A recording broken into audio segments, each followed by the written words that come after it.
In this video, I'm going to show you how to make a playlist on Apple Music. Very easy to do. So go to your Apple Music app, wherever it may be on your phone, and go to your library section and go to your playlists. This is how I usually do it. So once you're in your playlist, go to the top right where you see the plus sign. Go ahead and click that. That is to actually make a new playlist. So I'm just going to name this test playlist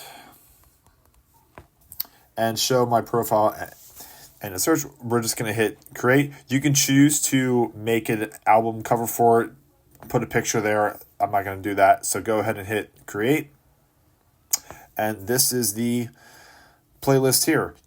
You can go through and it'll ask you to add music to your playlist. I'm just going to choose the ones that it suggested for me. So I'm just going to hit these.